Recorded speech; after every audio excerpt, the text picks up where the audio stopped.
Hello, everybody. Are you hearing me? Hello. Yes, sir. Yes, sir. I'm sorry that there was some confusion about the internet connection. So that's why there has been a delay. So any questions from the previous lecture?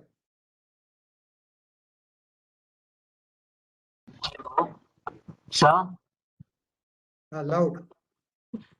sir, I have a question on the basic definition of vector.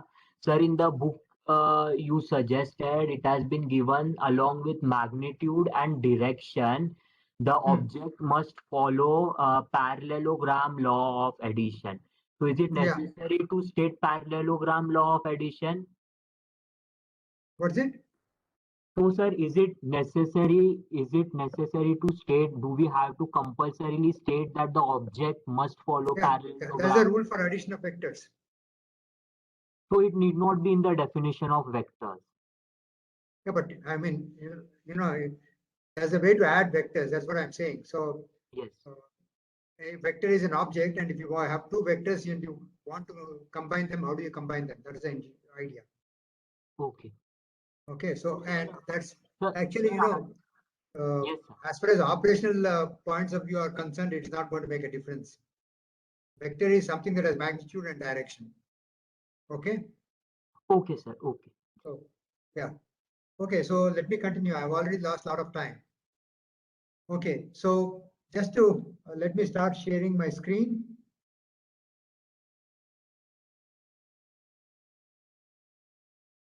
Can you see the screen? Can Yes, you sir. people see the screen? Yes, sir. Okay, so I'll continue. So last time, what I did was introduce the concept of vectors.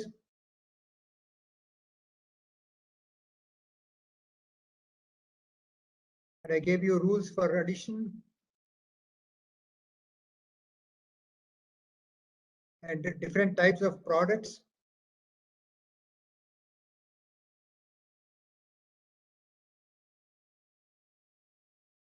That is dot and cross product.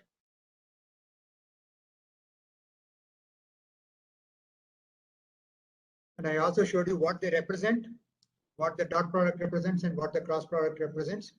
And then I gave you some ways to compute these.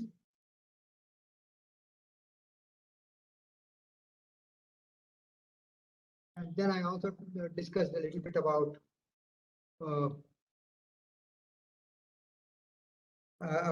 multiple products.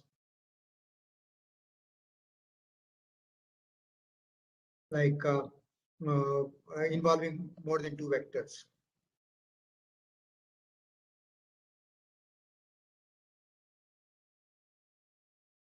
By the way, I just want to know whether you are recording the lecture. Gautam? Yes, sir. You are recording? Actually, I am not recording because I am not a host. I think they are recording. The Dilip is recording. So you're sure they are recording? Yes. Okay, now I'm going to talk about application of vector algebra to geometry.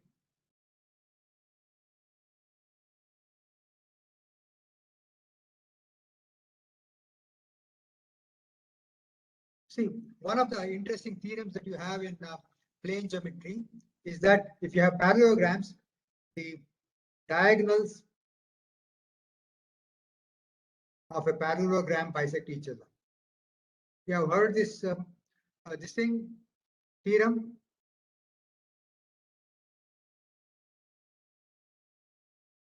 Have you people Yes, heard of sir, this yes. theorem? I'm asking a question. Yes, sir. Yes? No, see, when I ask a question, I expect an answer, okay? So now let us consider a parallelogram, 4 points. One of them I take this origin, A,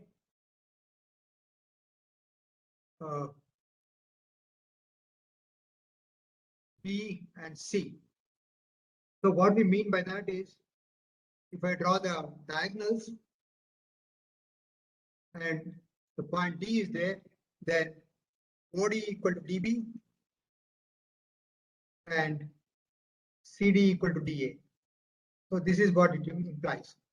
So how do you prove that? It's very, very simple. So let me call these vectors as A, this as C, this as the vector B, and the vector AC, I call it as AC itself. Okay. So what we are having is that let's assume that AD is a fraction of AC. Okay, so because you will see that AC is the vector that you have and AD is a fraction of AC. So what we mean by that is AD is equal to B times AC.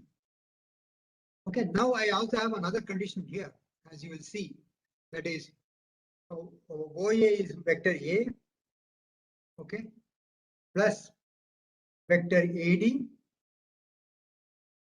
minus vector OD. This is equal to 0 because you are going from O to A to D, and then let me point out, you are going from O to A to D, and D to O. So you are coming back to the origin. So the net sum is 0. So I can write this in the following way. I'll say that this is A plus AD is B times AC, and OD is U times B, right? Because this is the vector B. So I have minus B, U times B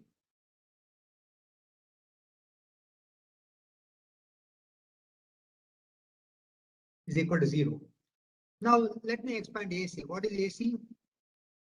AC vector is equal to, I have to go from A to C. So I go back from A to O, which is minus A plus vector C. Okay, so that will give me the vector, the vector AC. So, and what is, so every other vector I know basically. Okay.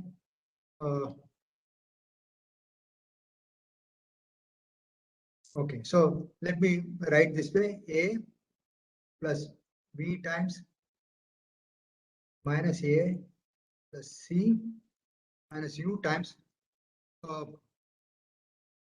the vector B. Again, I can write in terms of vector A and vector C, right? Because that is nothing but O to A and A to B is OB. That is the vector B. So vector B is equal to vector A plus vector C.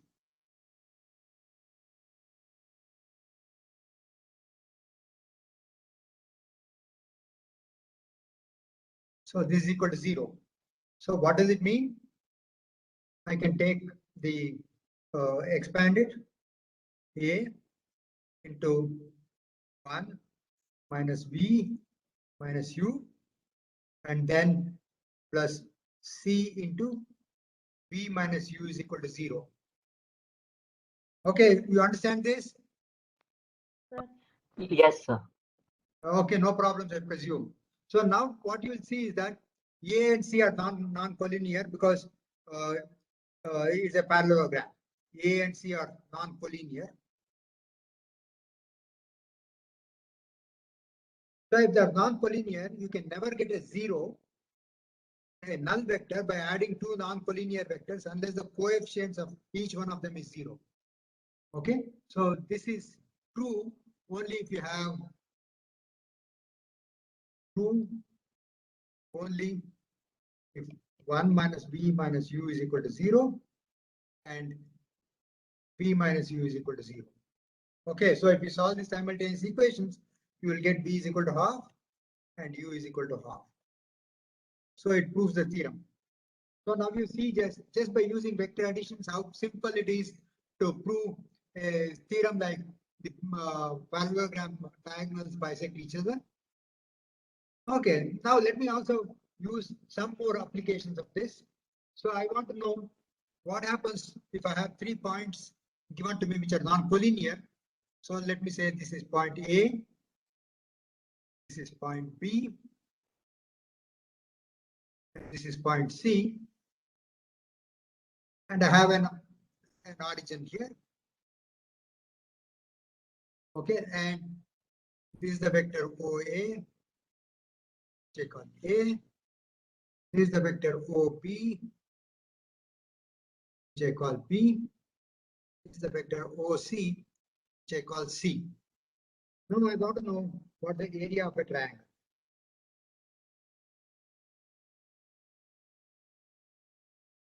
So I'm given 3 points. Given 3 points A, B, C.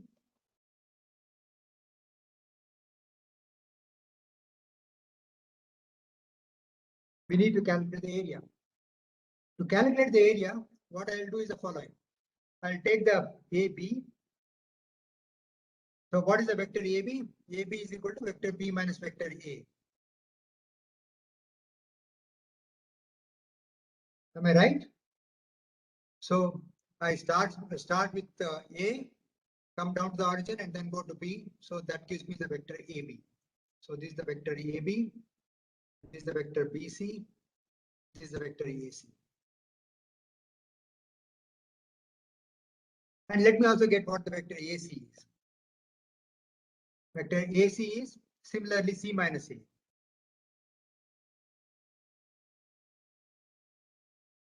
Right? So now we already learned that the cross product of two vectors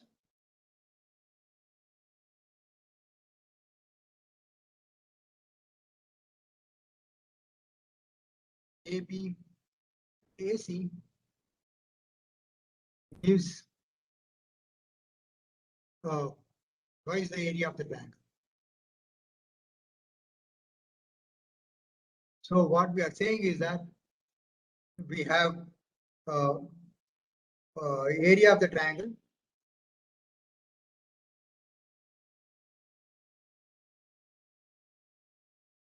one half of I have B minus A cross C minus A.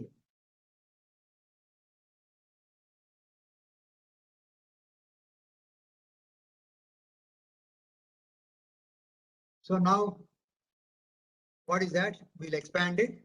Half of B cross C minus B cross A minus A cross C plus A cross A.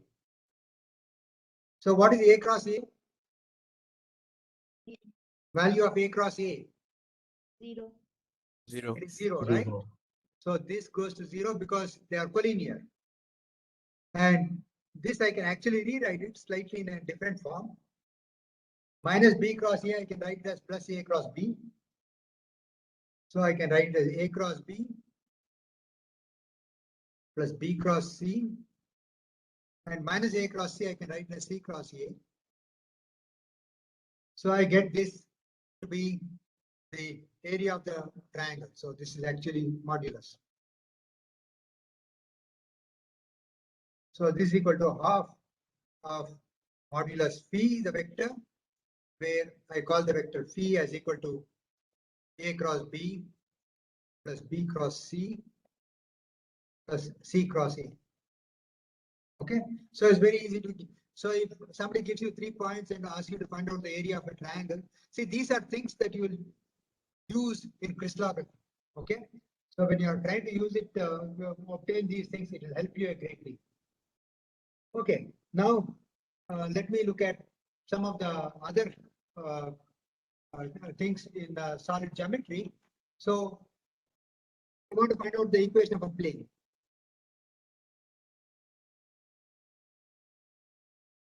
How many points define a plane? 3. Minimum 3. Huh? Minimum 3. Minimum 3. And what should be the criterion? Non-linear.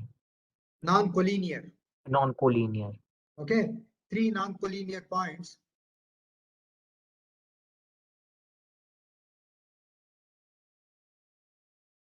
Define a plane.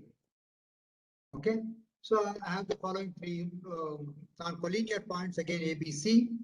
So let me have my origin here, and let me make the points A, B, C.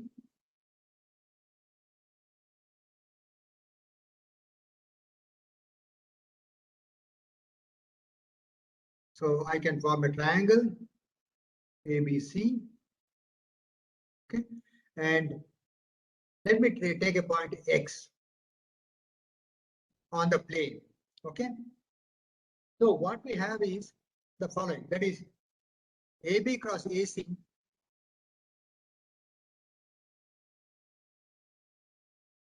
is perpendicular to the plane. Correct? Because that is the definition of this thing, vector product, where the resultant vector is perpendicular to the two vectors A cross B. If both A and B are perpendicular to A cross B. Okay, so if I want to have, if what it means is that if vector AX lies in the plane, then what it should satisfy? Then AX must be perpendicular to phi, right?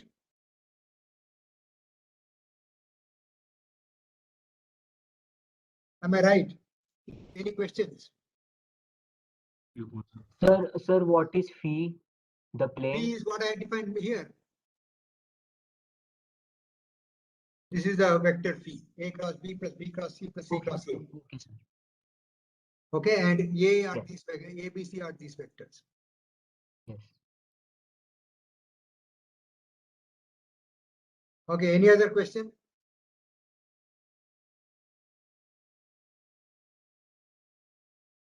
No? No, sir. Yeah, can I continue? You people are just not audible. Sir. Okay, none of you is audible. So I think you have to take out your microphones and speak to the your microphone in the laptop. Yes, sir, you can continue. Okay, I can continue. Okay, so what I have is AX lies the plane. So what it means is that AX dot phi is equal to 0, or the vector X minus vector A dot phi is equal to 0. So vector X, what is it that it has got? So it means that X minus A1 dot phi component 1. So let me call phi to be equal to P1 I1 plus P2 I2 plus P3 I3. If I write it that way, then you'll see that X minus A1 and vector A is actually equal to A1 I1 plus A2 I2 plus A3 I3. Okay, and the components P1 and P2 and P3 are obtained by solving this determinant I1 I3. Okay, and then I have A1 A2 A3, B1 B2 B3 plus cyclic. So this is going to give me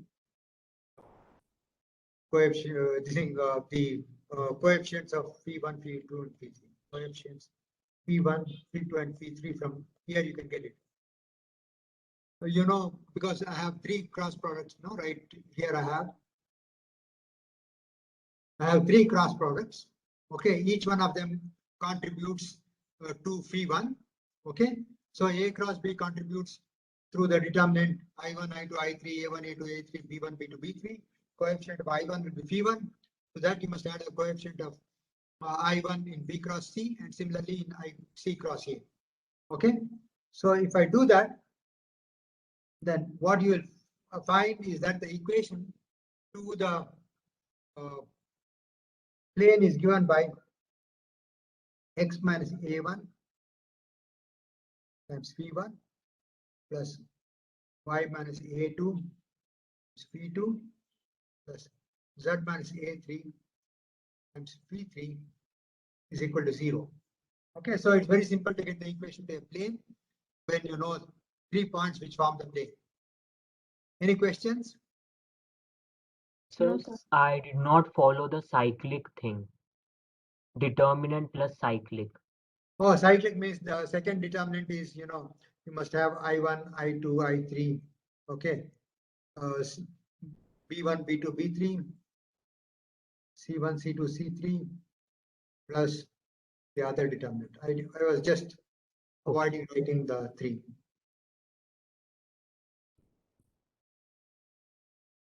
Sir, and those all of these determinants will give So for this, coefficient you take the coefficient of I1 in each one of them and then add up to get phi1. So phi1 will be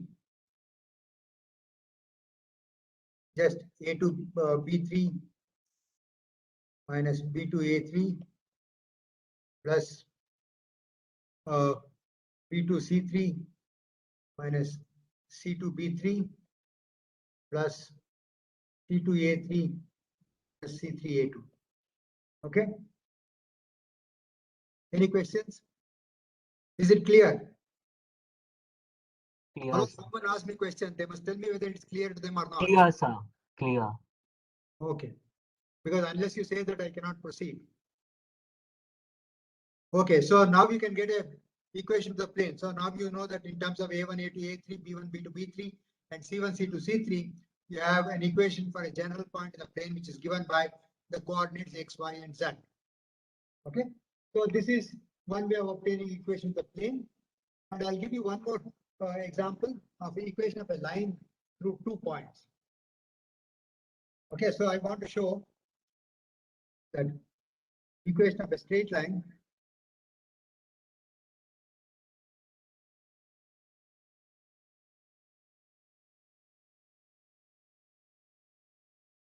through 2 points.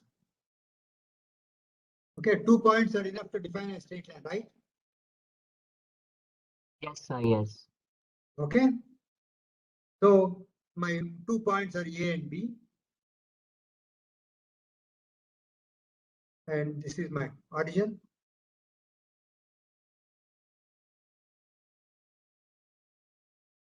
Okay, let me do it. First draw the coordinates and then draw.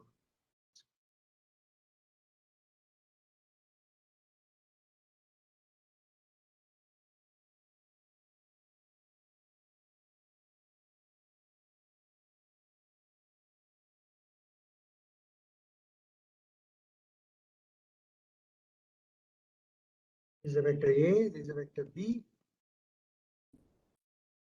This is the line AB, and let me take some common points, some point on the line X.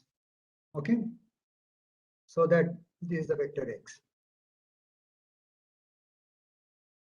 So when is so what can you tell if X lies on the line AB? Then what can you tell about the vectors AX and AB, XB, AX and AB? A fraction of AB What is it?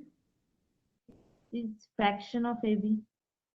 Yeah, but what can you say about their products? One kind of product or the other? Dot product is cross product is 0. Cross product is 0. So that's very good. AX and AB are collinear. So we use the result that AX cross AB is equal to 0. This gives me X minus A cross B minus A is equal to 0, or the following determinant is 0.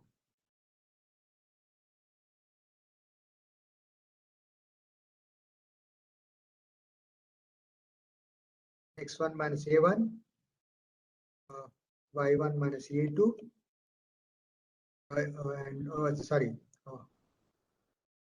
X1 minus A1, I'm talking about, yeah.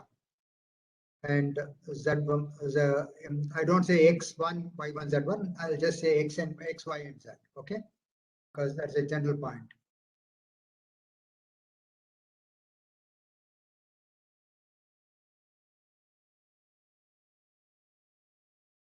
Z minus A3. Then I have B1 minus A1, B2 minus A2, A3 is equal to 0. It means that I have three equations, which is Y minus A2 into B3 minus A3. I mean B2 minus B3 minus A3 times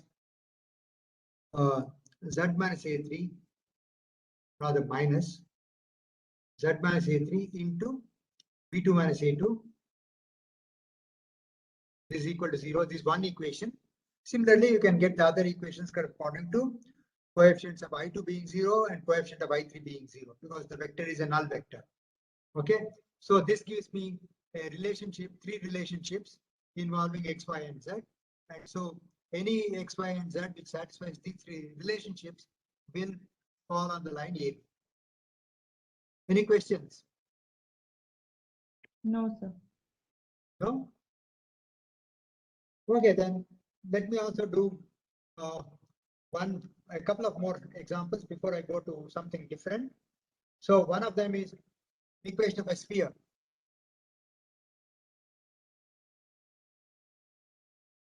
I want to get the equation of a sphere.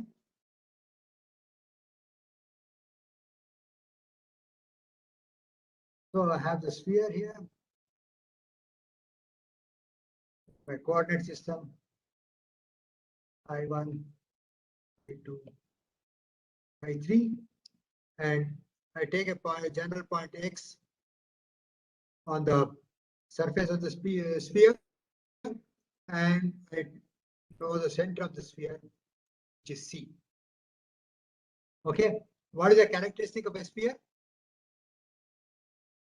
What is the locus of the point X? Is a vector X. Is the vector C. So what can you say about the vector Cx? Minus x is equal to constant.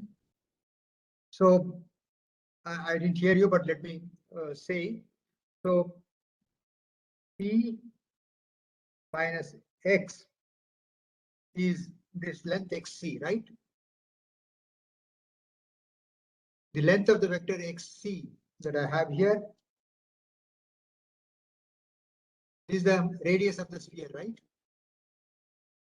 And that's the magnitude of that is a constant, or that's equal to R square. Okay, so which is actually this the length is given to me.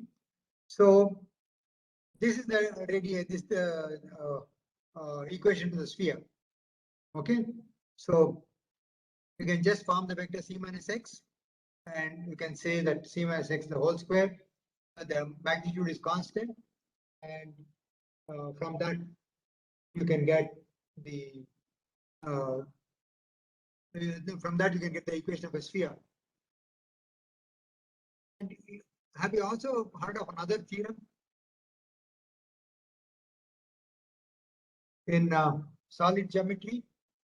That is, if I have a sphere and center is, let us say, O, and if I take a diameter, which is given by this one, the angle subtended by a point on the surface, this angle is going to be 90 degrees. You know that this for a circle, but it's also true for a sphere. Have you heard this theorem? High school. Have you people had maths in high school? Yes, sir. Yes. Yes, sir, we have heard it. Yes, sir. Yes, So sir. you must have heard this theorem, right? Yes, sir. And I want to prove that. Okay. So proof of that theorem is quite simple. So what I'm going to do is I want to find out. So let this be the point X. Okay. So I have to show that Px dot Xg or Xc or Ex doesn't matter. This is equal to 0. That's what I have to prove, right? If this angle has to be 90 degrees, if this angle has to be 90 degrees, the vector dx must be orthogonal to the vector xe. Am I right or wrong? Correct. Yes. Yes, sir. Yes, sir. Okay, so if that is the case, what is vector xd? So vector xd or dx is equal to vector ox minus vector xd or dx, right? Od rather. Right, from O to D, I go from X to D and then come to O, so it's the other way around. Just one.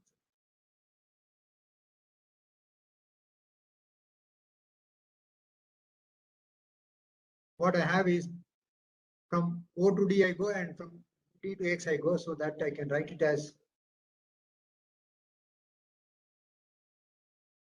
I can write it in the following fashion.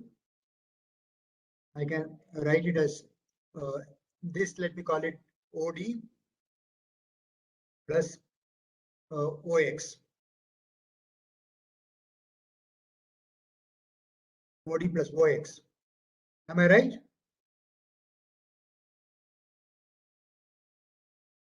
I have to go from, oh, there must be a minus sign. I am going from T to X. So this is minus of OD plus OX.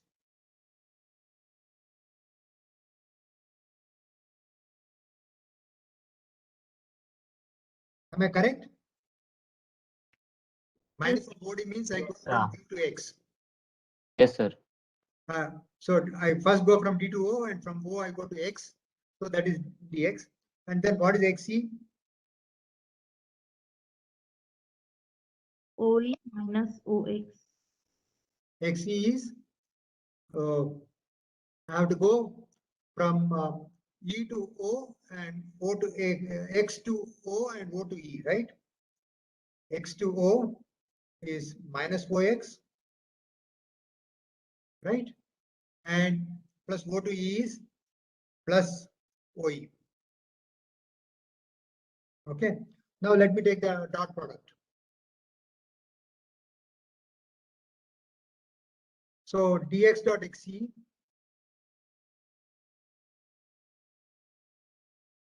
is equal to minus OD plus OX dot minus OX plus OE. Okay, so that's equal to plus OD dot OX minus OX dot OX, right? OD dot OX and OX dot OX, then minus OD dot OE, then plus OX dot OE.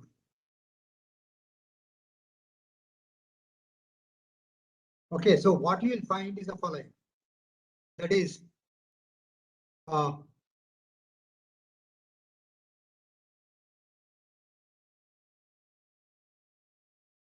have OX here. So what is it that I have done? Taken OD.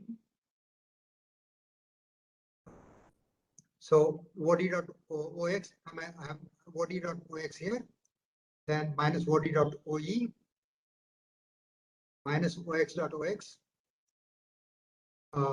plus OX dot OE. So let's see what I'll get.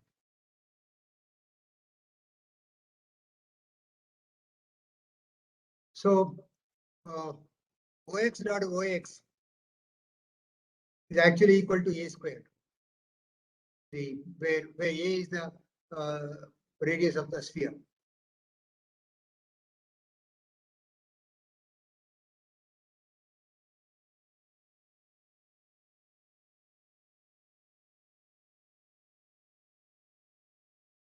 Am I right? Because the radius of the sphere is A. So this will be minus A, this will be plus A, This will be minus a, and this is just the radius r is equal to a. Okay, so given that, and then what is OD dot OX?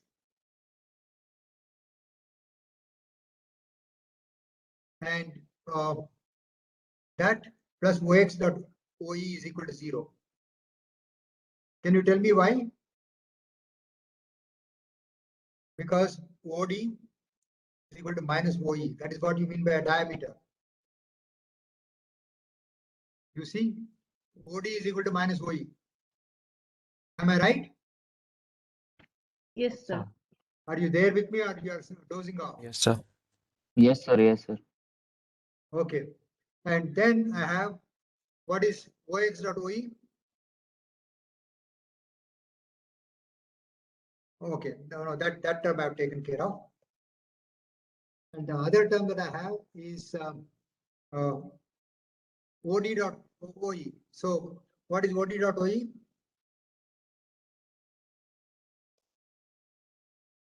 Zero. Huh? OD dot OE. Dot. Both the same direction. Minus a square. Minus a squared, right? Yes. So when you add, what do you get? This a squared cancels this a squared, Hmm. and the other one is 0. So you get the following result: dx dot xe is equal to 0, or the angle dxe is 90 degrees. Do you follow this? Any questions? Yes, sir. Any questions? No, sir. No? So I'll continue from here. So I've given you some examples. More of them you'll have to work out using assignments, and I hope Gautam will give you assignments after he discusses with me. So I want you to submit the assignments on vector algebra.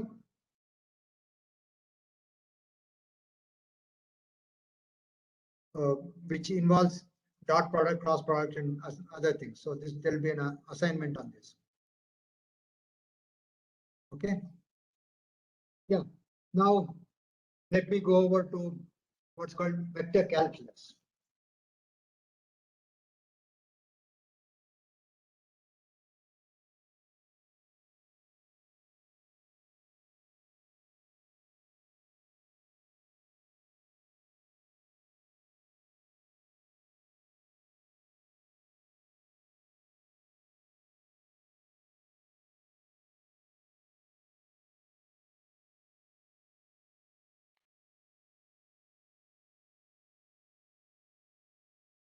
So I will now proceed to vector calculus.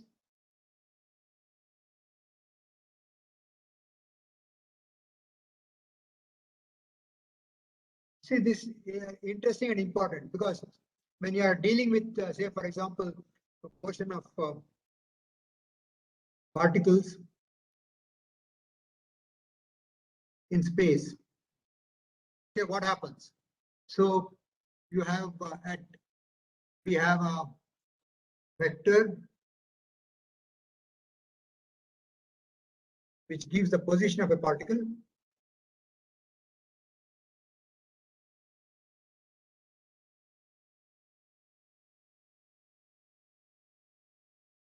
Changing with time.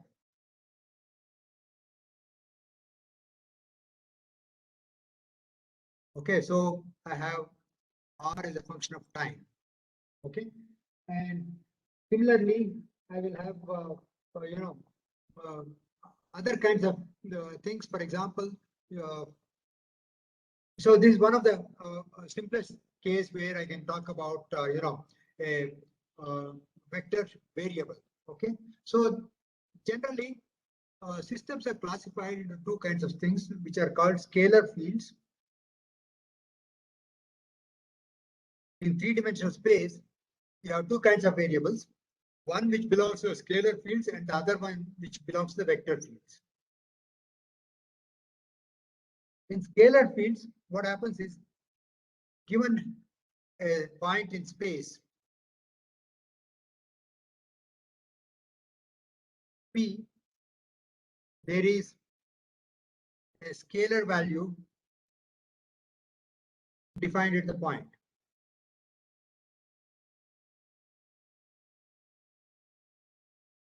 So give me an example of a scalar field. Hello? Temperature gradient. Loud. You know, you can't. Temperature gradient, sir. Huh? Temperature gradient in a metal. Temperature gradient or temperature? Temperature. Huh? Because temperature gradient, Gradient will actually have a means direction. Okay. temperature is varying in different directions. Right? So Yes. it becomes a vector, temperature gradient. So, Okay. okay, temperature is one of the examples. Any other example? Temperature of a human body, let us say. Any other example of a scalar field? Earth's pressure. Huh? Atmosphere Pressure is different at different points in space. So you'll have temperature, pressure, mass of a mass of the Earth. For example, if you're looking at different points in the Earth, the mass is going to be different. So these are all scalar fields. Then we also have vector fields. What are vector fields? Force, Given a point P in space, there is a vector associated with it.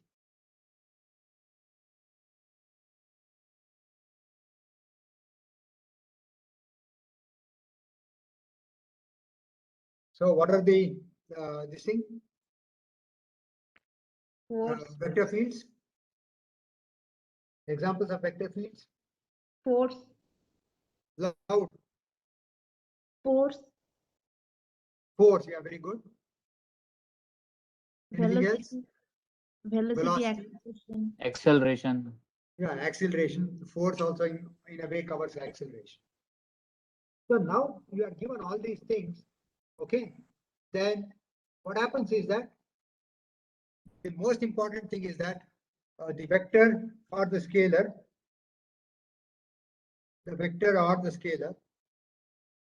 does not depend upon the coordinate system.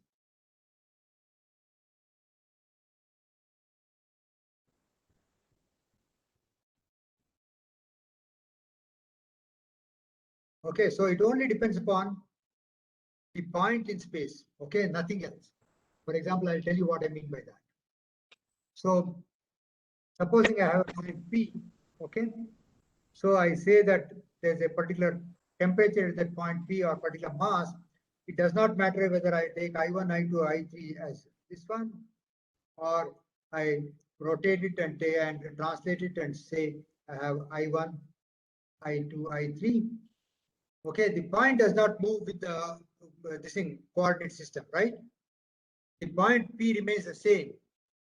So because the point P remains the same, no matter what the coordinate system is, the scalar value at that particular point in space does not depend upon the coordinate system. So this is one of the important things. So don't think that if you change the coordinate system, things are going to change. No, it won't. Okay. And the second thing is that it's true for both scalar and vector fields. So just because you change the coordinate system does not mean that either the temperature changes or the velocity changes or anything changes at this particular point in space. Okay, and it's independent of the coordinate systems. So this is important. That's what we mean by this. So for example, the distance between 2 points. Okay, let us say I have a point P1 and a point P2. Okay, so the distance between the points P1 and P2 is just x at P1 minus x at P2 squared plus y at 1 minus y at P2 squared plus z at P1 minus z at P2 squared, call it r squared. And it does not depend upon where you have, what is the coordinate system with respect to which you are writing down xp1, xp2, yp1, yp2, and zp1, zp2. Okay, any questions? No, sir. No, okay. So now, after having given you this, now if something is a function, if, Sir, yeah, sir, point P is our frame of reference. no, it is some point in space. Okay, okay, sir. Okay, for example, if it is taking temperature, it may be your armpit. Okay, sir. Okay, so it does not depend upon in which room you are. The temperature is the same. Okay, sir. Thank you. Okay, so that way, that is why I'm saying that it's a scalar. It does not depend upon the coordinate system. Whether you are standing upside down or you're in a different room, it does not matter. Okay, so now I want to know what is differentiation of a vector. But yeah, okay, let me do this thing. So if we have a variable,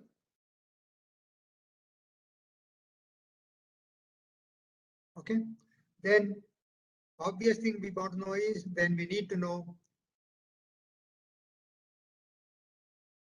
quantities like rate of change of variables.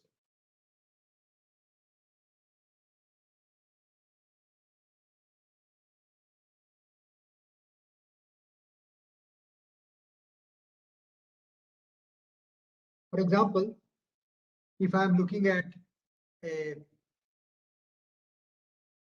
coordinate system like this, origin is here, and I have a curve here. Okay, so when the variable is t, I have r of t, and when I have when I have something that is t plus delta t, then I have r of t plus delta t. Okay, so as you keep changing t, then the point moves along this curve. Okay, so t is a variable. So what I mean to say is that as you keep increasing t, so as t increases, the point goes from here to here and so forth. So I want to know if t is time, for instance, I want to know what is the velocity of the point. dr dt. Okay, so for doing that, velocity is a vector. It is not enough to just give the direct this thing magnitude, but dr dt is correct. Okay, so what is that vector? So actually the should careful. So delta r is equal to r at t plus delta t minus r at t, right? So this is delta r at t plus delta t minus r at t. Okay, so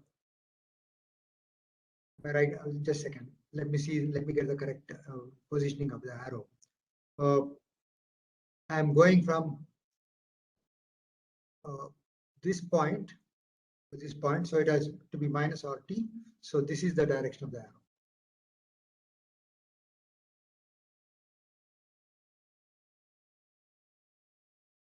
Okay. So this and what? How do you differentiate? Limit delta t tending to 0, delta r by delta t. This is dr by dt. Okay. So this is equal to r of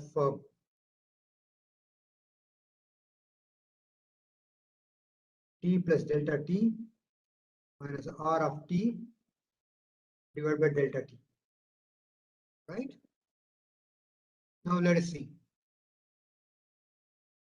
So, Sir, yeah, sir, we have to take limit on the other side also.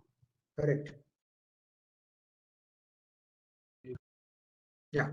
So when you start taking this limit, so as delta t approaches smaller and smaller values, so for example, delta t reduces,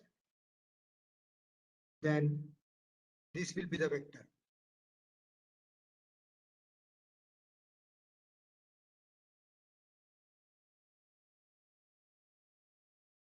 This will be delta r. So when delta r reduces further, it will be something like this.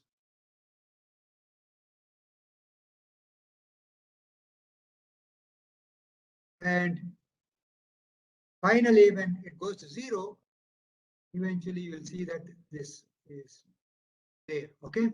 So dr by dt. So the velocity vector v equal to dr by dt equal to r dot is a tangent to the curve. So this is always taken at a point P. Okay. The tangent to the curve at point P. Do you see that? Yes, sir. Yes, sir. Okay. So, I mean, this is physically appealing, but you can also prove it.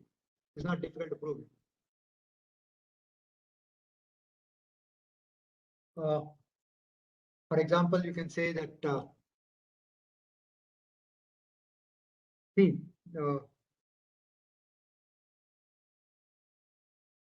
sorry.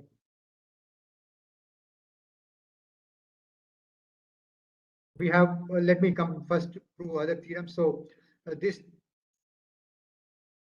differentiation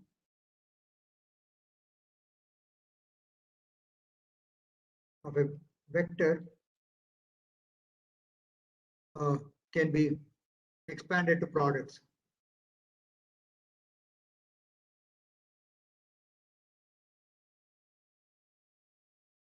So what is the rule you have for product of two functions u and v?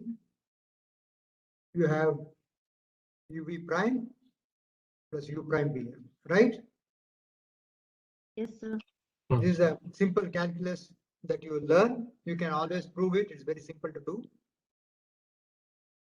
From first principles, you can prove it. So here in our case, what happens is the following. So d by dt, two vectors u dot v will be u dot v prime plus u prime dot v.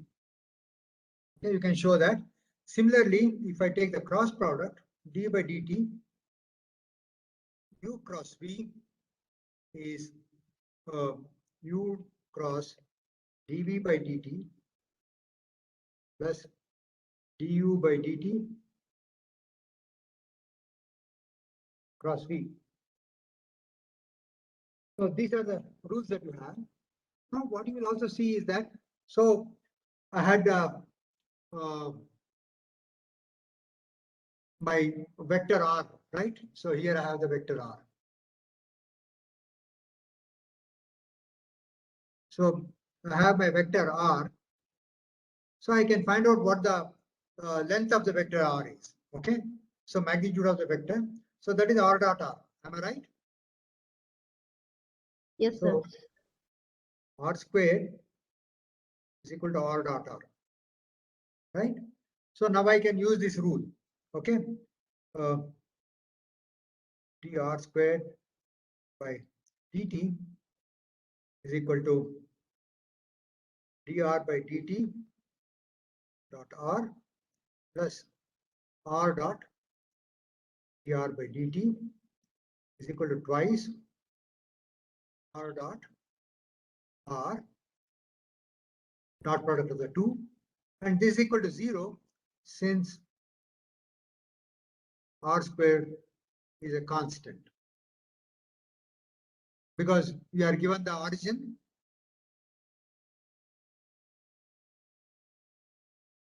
So we are given the origin, and the vector length is 0. So it does not depend upon what coordinate system you have taken, as long as you are looking at the point. then the distance from the origin of the coordinate system to the point is always this thing a constant. It may not be the same, but it will be a constant. It depends on the coordinate system. Okay, so what does it mean? It Sir, means that r if dot I- r is equal to 0, Sir, or r dot is perpendicular to r, or r dot is an r, the vector r dot is a tangent to the curve. That's what you define by a tangent, isn't it? Right? Hello? Yes, sir. Hello? Is that correct what I'm saying? Hello? Yes, sir. No, if you people are, see, look, I'm not going to shout over and over again. If you people don't answer, I'll assume it is correct and then I'll continue, and the speed will be quite a lot. And you will have to share the blame for it. And it is not my fault. Okay, when I ask you a question, I want all of you to answer. It does not matter. Okay, Understood, sir. okay. So now let us see how you can represent curves in space.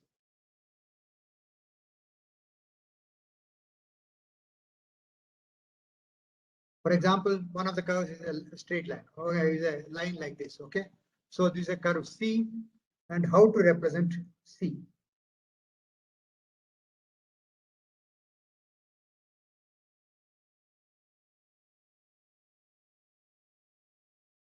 So we can assume that start with some point which corresponds to a variable t equal to 0, that corresponds to this point. Then I can say that the vectors r of t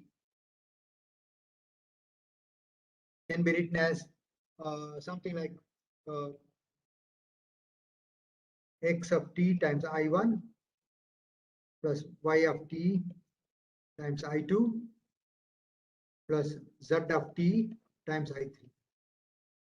So for every value of t, I get a point x, y, z, which is given by the function x of t, y of t, and z of t.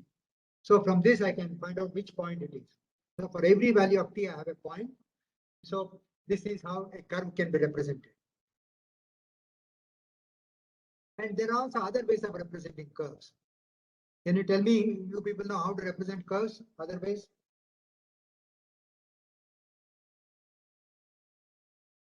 No, sir. Like in parametric form. Yeah, this is a parametric representation. Another one is just to say that y is a function of x and z is a function of x. Okay, so given an x, you can always find out what x, y, and z are. So this way of writing it, you can also say is very similar to what I have written above. So this is x of I plus f of x of j. Sorry, I1, I2, I3. I'll always use I1.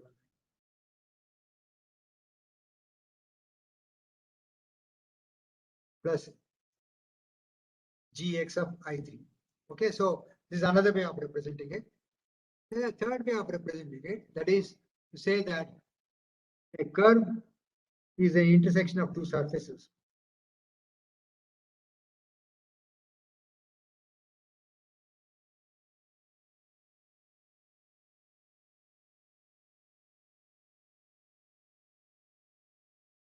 Am I right? For example, a circle is an intersection of a sphere and a plane. Okay, so I can write the surfaces as there will be only two free variables in a surface, because if you define a point x, y, and z are fixed. Okay, so rather if you define, yeah, that's right. So what happens is that a single surface is defined by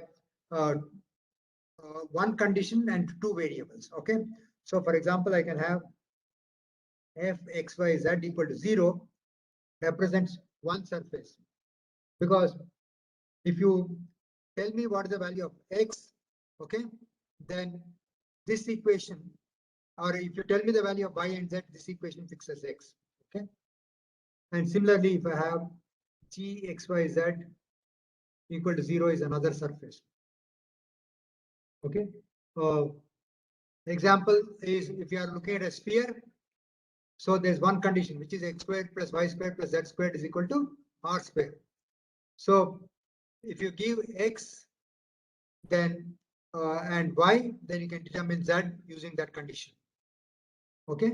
So because see, I have x squared plus y squared plus z squared is equal to a squared. This is a sphere. So give x and y, z is determined.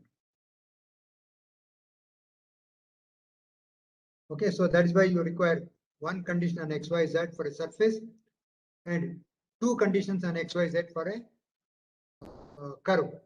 So what this means is that the the curve should satisfy both this condition, which is fx, y, z equal to 0 and g, x, y, z equal to 0. That only happens on the intersection of the two curves. Okay, so two surfaces. So if I have a surface like this and another surface like this, there's an intersection, then this is the curve C. So a curve C can be defined as an intersection of two surfaces. Is it clear? So could you repeat the f of xyz condition? See, for a surface, you must have a condition on x, y, and z. I'm giving you an example. Take a sphere. A sphere is x squared plus y squared plus z squared equal to a squared is the equation of a sphere. We just derived it, right? So what it means is that if two variables are given of the three, the third one is fixed. So if x and y is given, z is fixed, or if y and z is given, x is fixed, and so forth. Okay. So that is what you mean by a sphere. A sphere has only 2 degrees of freedom. Okay. A curve has only 1 degree of freedom. Okay, because you have two conditions. Yes. Okay. Okay, sir. Any other questions? Any other questions?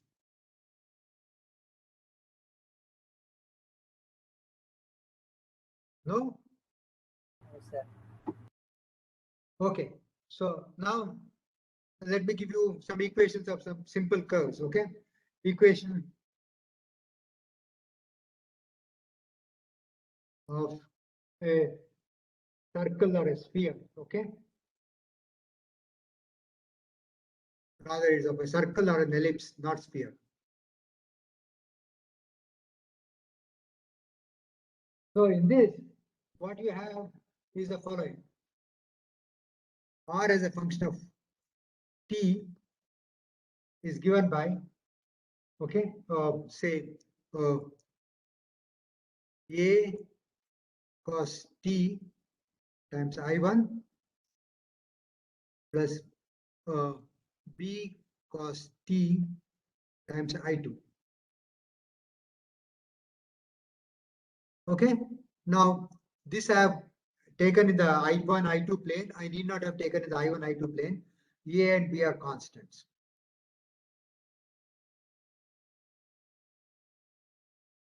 So what it also means is that because cos squared t plus sin squared t is equal to 1, you get a squared, rather the equation x squared by a squared plus y squared by b squared is equal to 1. Right? Because this gives me the value of x, this gives me the value of y. The So- calculus should be b sin t. B sin t.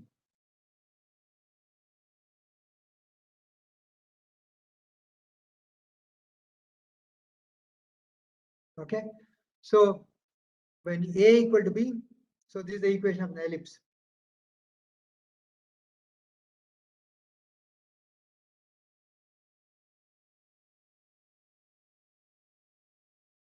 When a is equal to b, we have equation of a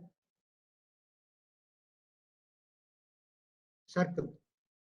So very simple to write down a circle is just to say that, the x and y coordinates are the ratio cos t to sin t.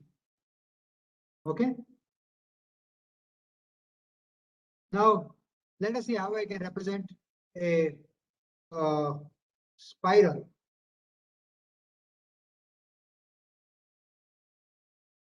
Okay, if I want to represent a spiral, and let me consider that this is the z-axis.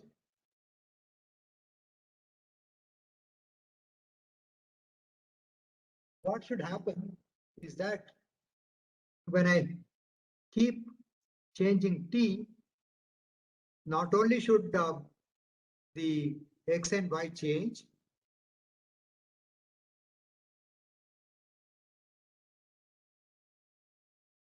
you must also have the z changing as some quantity c times I3.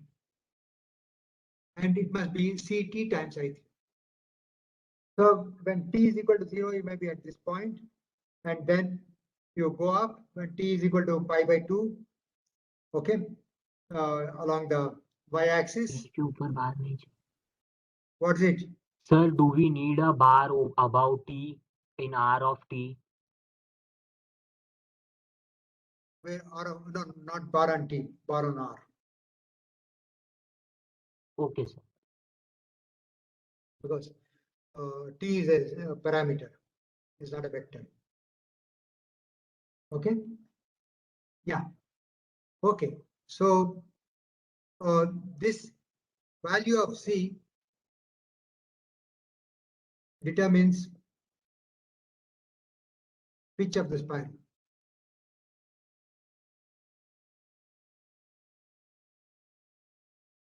Okay, so the pitch of the spiral is given by 2 pi c. And sine of c determines handedness. Okay, so this is important when you are describing helix. Okay, in say, for example, in some of these protein or biological molecules. Okay, so Sir, what is pitch? pitch is when you make one circle. Have you done screw gauge measurements? Yes, sir. Yes. So have you heard of pitch from screw gauge? Okay, so the distance between the threads. No, yeah, that means that when you rotate by 2 pi, how Yes. much the tip of the screw moves. Okay. Yes. Okay, so that is what the pitch is. So that's actually the distance between the threads. Okay. Now, let me come to, so I've just given you some examples of curves in space, three-dimensional space. And now what I'm going to do is go back again to a little bit of vector calculus. Okay. So in vector calculus, we said that velocity is equal to dr by dt. Right? Now, what is speed? Speed is equal to modulus of v.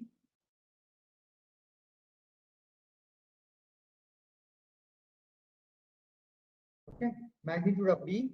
And how does one define this in a curve? Okay, so let us look at the following picture. So I have the curve here. I have my coordinate system here. I have the point r of t.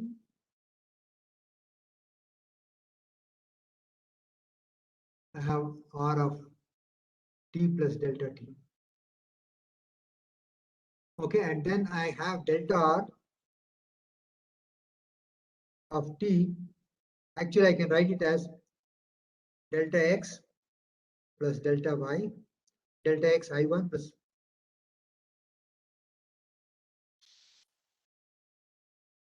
delta x I2. I mean, sorry, delta y I2 delta z I3. Right? Or this distance along the curve, which I call ds, or ds is given by, the distance is given by delta x squared plus delta y squared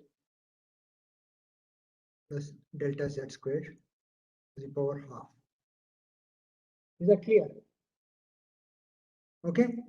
Yes. So what we have is, if I am looking at speed, okay, speed is equal to ds by dt. How much it moves along the arc in a unit time, that is going to give me ds by dt. So I can write down my velocity vector r dot as dr by ds into ds by dt. Okay, so this is just the chain rule that I have used. I have treated r as a function of t and t itself as a function of s. Okay, so r is a function of s of t. Any questions? Any questions? No, sir. Yeah. Okay, so I can write down r dot is equal to r prime ds by dt. R prime is differentiation with respect to arc length.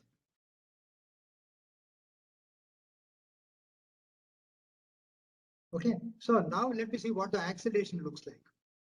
So I have r dot is equal to dr by ds times ds by dt. So d by dt r dot is equal to acceleration, and that's equal to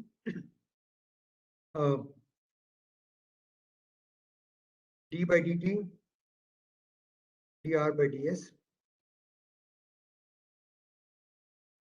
times ds by dt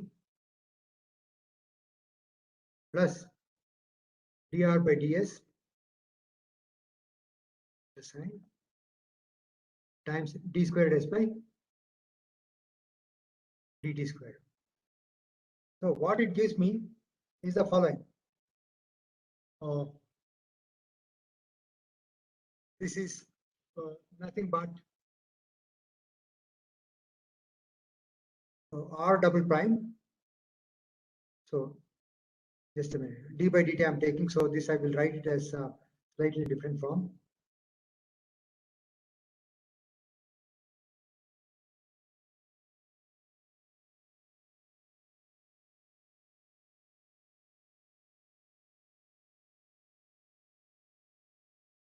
Let me make it a little more clear because I have screwed up a little bit. So let me make it very clear. So what we have is so dr by ds into ds by dt, this multiplied by ds by dt. Because here dr by ds I have differentiated with respect to s, and again I have differentiate that there. So what I will get is the following.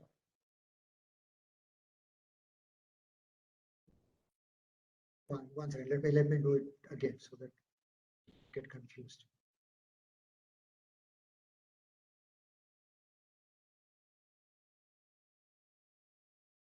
So this is d by dt of dr by ds times ds by dt plus dr by ds times d squared s by dt squared. Okay, so d by dt of this is d squared r by ds squared into ds by dt into ds by dt plus dr by ds into d squared s by dt squared, or that's equal to r double prime ds by dt squared plus r prime into d squared s by dt squared. Is it clear? Yes, sir. Sir, in the first term, d square r upon ds square. I did not understand how did you get it. Shouldn't it be d square r upon dt ds? No, that's what I am changing d by dt to d by ds into d by ds by dt. Okay, sir. Okay. Okay, d by dt equal to d by ds into ds by dt. Okay. Any other Okay, questions? sir. Yes, sir. Okay, so if you don't have any more questions, let me continue.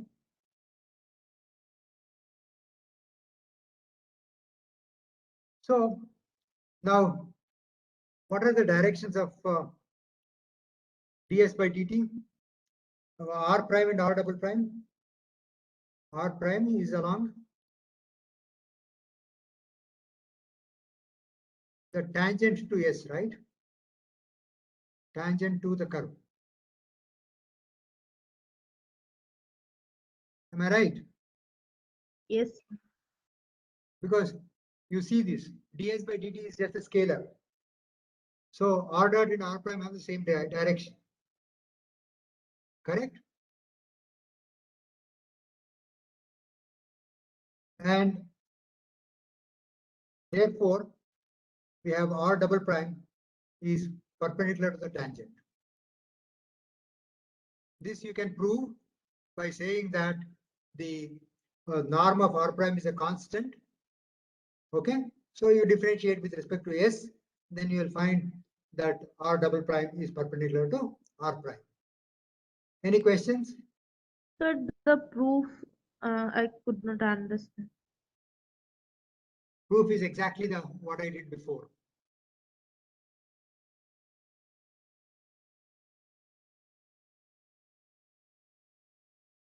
You see this proof?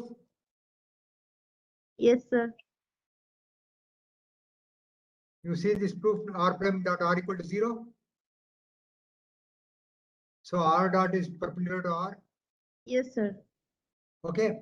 I So understand. instead of r, you use r prime in this equation. Okay. So r Yes. prime is also a fixed value, depends upon the coordinate, that's all. Right? So you get this proof. Sir, in the proof, you have written that r square is constant, but that is only if the curve is sphere, it's circle, then it will be constant. No. That is not correct. So r minus the rc squared is constant is the circle, not r squared equal to constant. See, the length of the vector is constant or no? I'm not giving you an equation. Okay. Yes. I'm saying that give me a vector r. Okay. From the origin, the length of the line from the origin to the point r is constant or no? Yes, sir. Constant. So I am. that is given by r dot r. Okay. Okay. Okay. Okay. It can also be an equation to the circle, provided you say that x minus this thing r squared is equal to 0. Okay, sir. Or a minus r squared equal to 0. That is the equation of a circle with center at the origin and radius r. Okay. So what we have done is we have resolved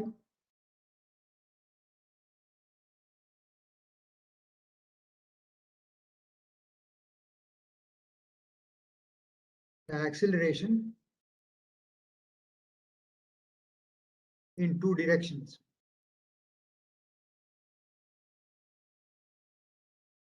Okay, one tangential one normal. What is normal to the tangent is the normal direction.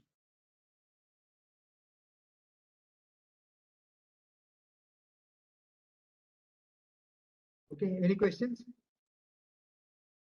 No, sir.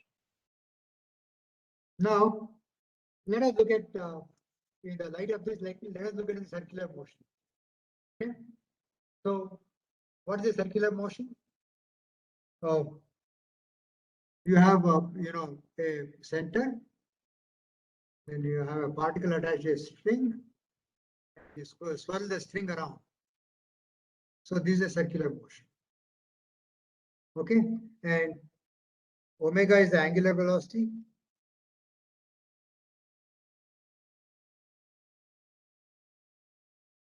The magnitude of angular velocity. Only think of magnitude here. Okay, then what I can actually write down is that the vector r of t has this form. It has a cos omega t I1 plus a sin omega t I2. Omega is the angular velocity, is the angular speed.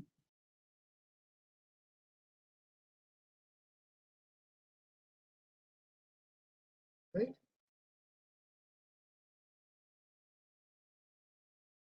So now I want to find out what the velocity is. R dot t is equal to minus a omega sin omega t I1. Let me take a equal to 1. Much easier. I'll do that in the next step. Plus a omega cos omega t. So put omega a equal to 1. Okay, so that I can just rub out this quantity.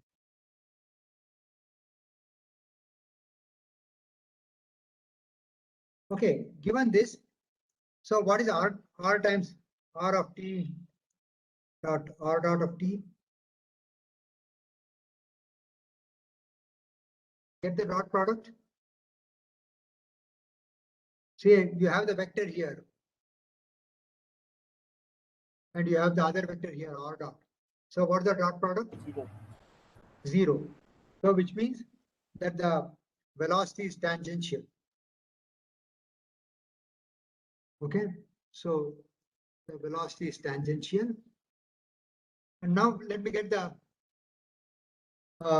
acceleration. Acceleration is r double dot t. That's equal to minus omega square cos omega t I1 minus omega square sin omega t I2. That's equal to minus omega square cos omega t I1 plus sin omega t I2. Is it correct? Yes. Now, what is the direction of the this thing, acceleration? Along the radius. Along the radial, but exactly what direction? Along the radial, is it away from the center or towards the To center? the center. Towards the center. So this is r double dot. Okay, and this is r dot. Okay, so using vector analysis, you have got the equation. So this is the centripetal acceleration.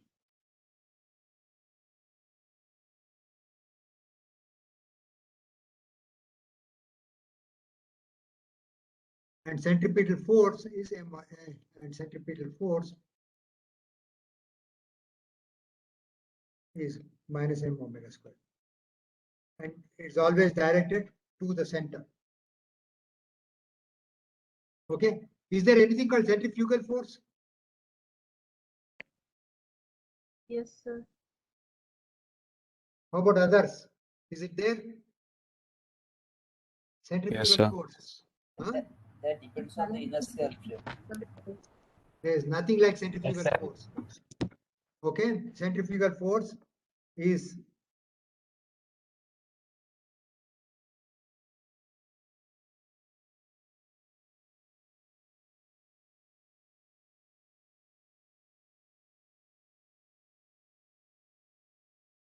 so there is no centrifugal force.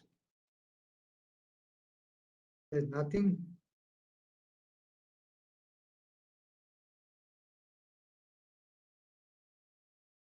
See, people mistakenly thought that to keep this particle, okay, the particle from collapsing into the center, you needed an opposite force to balance it.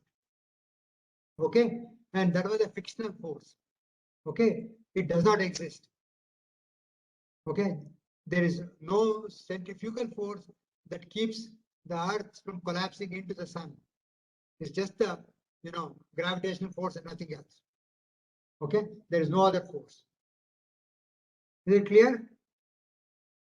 Yes. Yes. Okay, now let's go to something more interesting.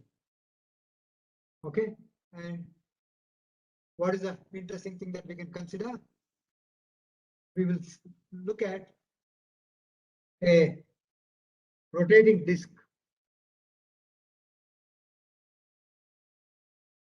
Okay, and in this rotating disk,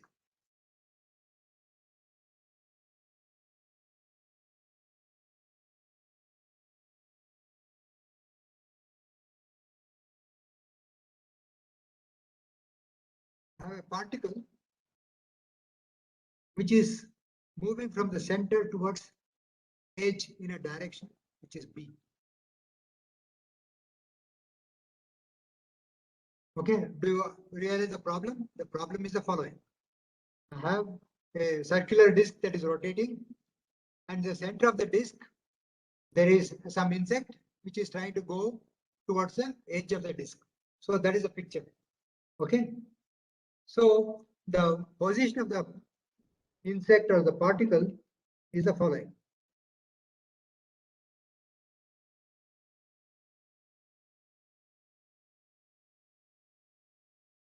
As a function of t, it goes as t times the vector b, and the vector b has the following.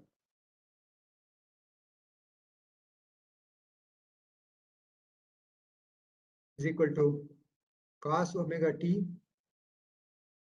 I1 plus sin omega t I2.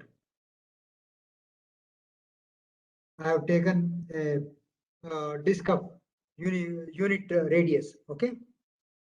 So now I want to know what the acceleration and the velocity are of this particle. Okay. So let us find out what is r dot t, which is the force, which is the velocity rather. So that's equal to v plus t times b dot. And what is b dot? B plus minus omega sin omega t I1, right? Plus omega times cos omega t I2, right? So this is nothing but B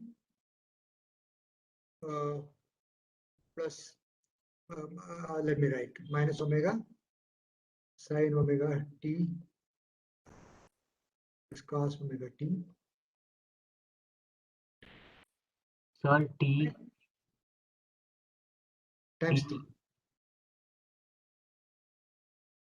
Okay, so I will write r dot t is equal to b plus t times b dot.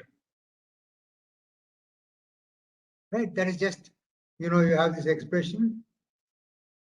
Okay, I'm just differentiating with respect to t using a product rule. Okay, now I want to know what the acceleration is.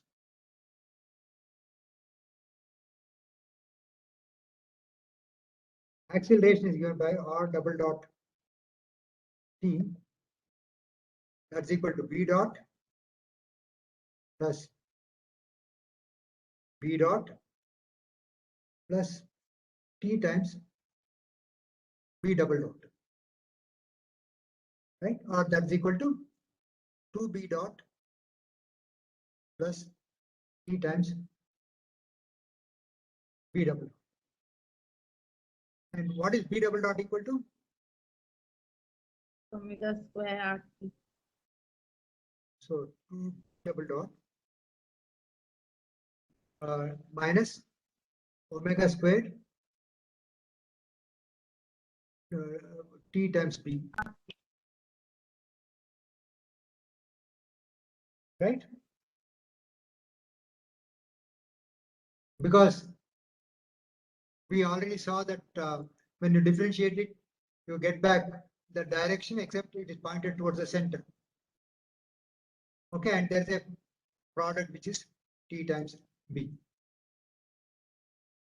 So now you see that when the particle is moving in the frame of reference of the disk, okay, it is experiencing not just the particle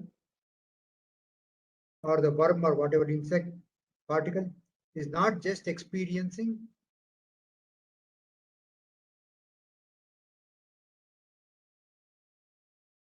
the centripetal force,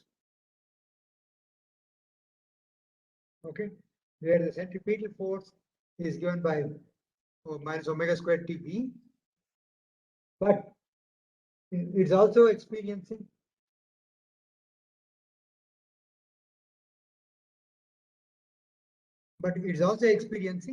another force,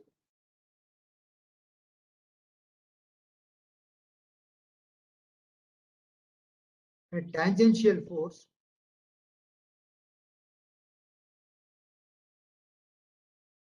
which is given by B dot due to B dot. Do you see that? Because R double dot is acceleration, so M R double dot is the force. So if you look at the force, you have a M omega squared term, which is the force which is directed towards the center. Okay, and another force which is tangential. Okay, and this tangential force is called the Coriolis force.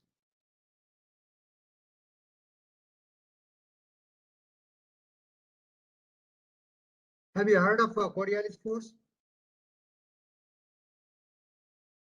No, sir. No, No? no, sir. I've heard it with the Coriolis effect. Yeah, it is a Coriolis effect. What is a Coriolis effect? When the Earth rotates, like the winds will have, like there'll be a tangential force which causes this.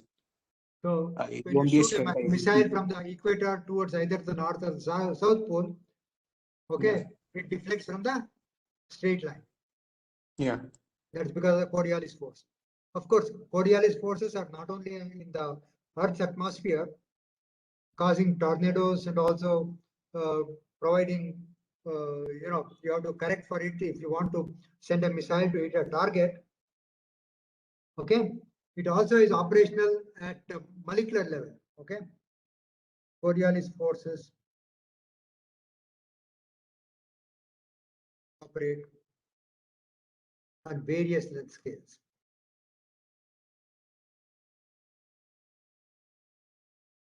In carbon dioxide, there's what is called the L-type doubling. And the L-type doubling in carbon dioxide, which leads to coupling of the rotation and stretching of the asymmetric stretching of the carbon dioxide, is what is happening due to Coriolis forces. Okay, the coupling comes about because of that, but that is in spectroscopy, so I'm not going to go into it. Okay, so I will talk about the three-dimensional problem of the Coriolis problem in the next lecture. But for now, I'll stop here, and we will continue with this on Friday. Friday again at 10:30. Okay, Okay, sir. all of you. Because I missed the lecture on Yes. first. Okay, I'll make it up on Friday. Okay, so we'll Sir. continue from here. And I suppose, you know, there will be an assignment sheet that will come to you in a day or two to be submitted in about 1 week. Okay. Okay. Hello, sir. On Friday, we have a lecture from 11 o'clock to 1 o'clock. Whose lecture?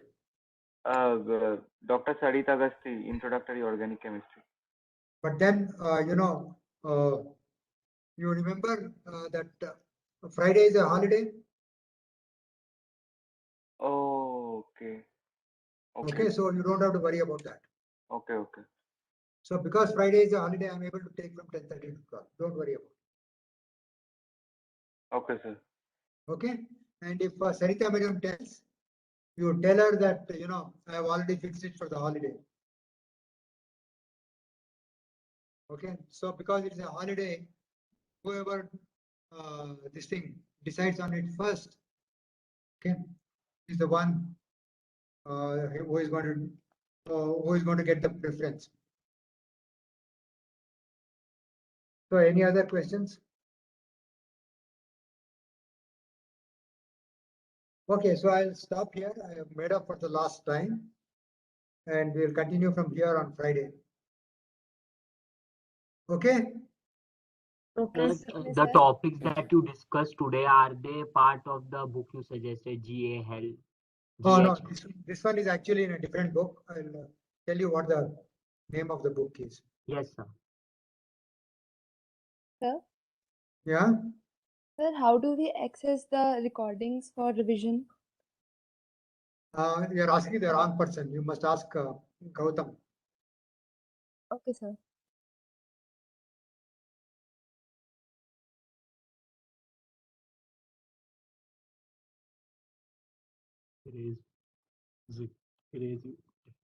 Crazy engineering mathematics.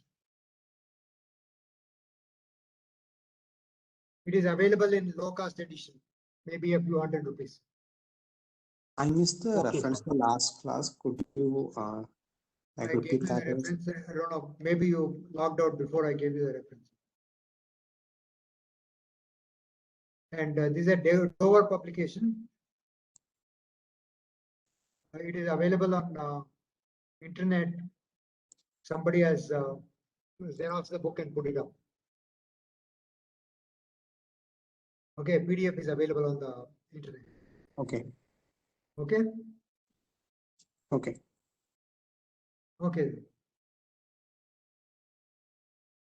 Oh, I don't know. I did not share the screen. No, I shared. Okay, so I'll stop here and you can log out. Bye then. I am logging out. Bye, sir. Thank you, sir. Okay, bye.